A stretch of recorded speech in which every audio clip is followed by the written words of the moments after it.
大家听我说啊，香线这个东西本身就是为了散发气味的，所以我一直很好奇，香线闻起来到底是不是香的？不是它叫香线吗？对吧？来，让我闻一下。我操！天空是蔚蓝色，窗外有千纸鹤。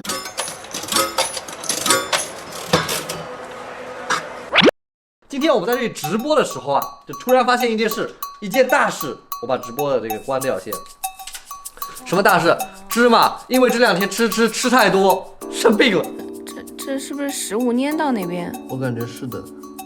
香线所发出的味道的确是比较大，香线会不断分泌出分泌物，若是仓鼠不会自己去清理的话，香线就容易堵塞，时间久了就会出现黄黄的东西将里面阻塞。现在呢，就是它不能住这个里面了，它吃太多了。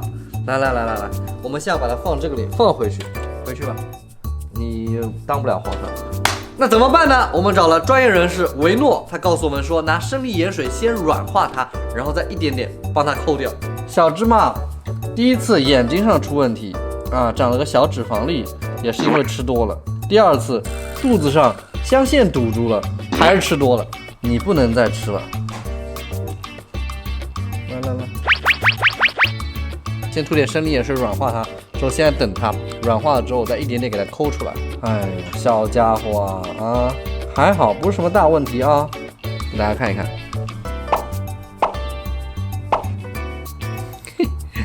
它现在肚子上沾了生理盐水嘛，所以不能回纸面，因为会把水吸掉的啊，所以它只能先让它带这个外出盒里面。这外出盒终于买了这么久，终于派上用场了。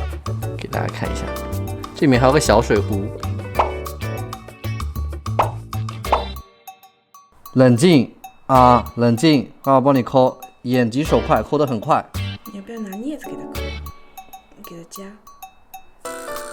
先抠一点点出来再说。好家伙，小鸡出来。Just you know why.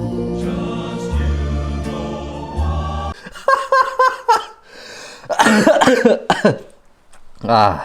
哎呦，这2个很激动啊！他小也来缩进去，又生出来了。啊！我掏下来一点点。好，回去吧，别动，小心夹着你的手。哎呦，太远！好，我关上了。OK， 给大家看一下，就是这个黑的一小块，但只是它肚子上的一小块。大家听我说啊，香线这个东西本身就是为了散发气味的，所以我一直很好奇，香线闻起来到底是不是香的？不是它叫香线吗？对吧？来，让我闻一下。我操！天空是蔚蓝色，窗外有千纸鹤。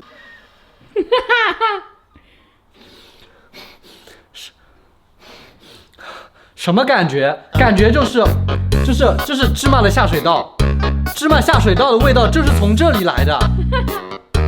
原来它那么臭，那为什么要叫香线啊？它应该叫臭线。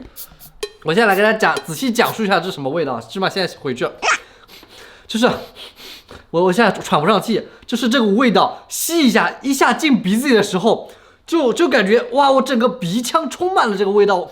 这个里面好像是感觉一下子吸进了泰国的那个薄荷，你吸过吗？哦，就是2块钱的很小的吸鼻子，那么上头吗？就吸一下进去之后，整个充满了整个鼻腔。我想拿东西把整个鼻腔里面的刮干净，刮一遍，就是这个味道。啊，我要戴口罩。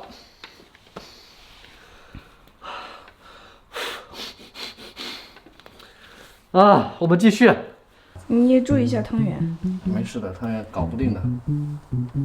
我怕他一手把它推下去。不要急哦，芝麻乖哦。但是好像没有刚才那么大了，它可能自己清理了一点，还是我软化了之后它自己吃掉了。冷静啊！大宝也第一次干这种事儿，我只给老鼠打过针，没跟老鼠抠过香线。我已经一身汗了，好像干净了，没有那么多了。你看，看到吗？好像没有那么大块了。但还是黄黄的。但是没有那么大块了，我们要明天嘛，让它放回去吧。明天吧，怕它吃不消这个。这样，如果明天小仓鼠芝麻它肚子上面还是一大块，明天再给它弄。如果明天发现没有那么大块，还是再薄薄一层的话，让它自己解决，然后让它自己待在这个窝里面，就不去地下迷宫了。地下迷宫实在吃的东西太多了，崽子没有节制啊！挖出来2小块，就是这样的啊，有点像咱们的耳屎，有点像耳屎。它自己在清理，我觉得现在。再给它倒点水。好的 ，OK， 那现在已经是第2天了，我们再来看一看小仓鼠芝麻现在的情况到底是什么情况啊？正好，哎，今天芝麻正好在外面。你好，对不起啊，昨天弄痛你了吧？饭团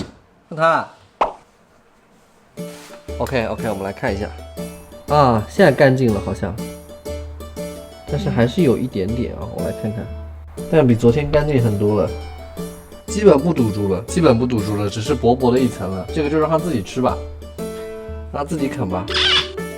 还好啊，虚惊一场啊！我都觉得它的香线被我捅大了。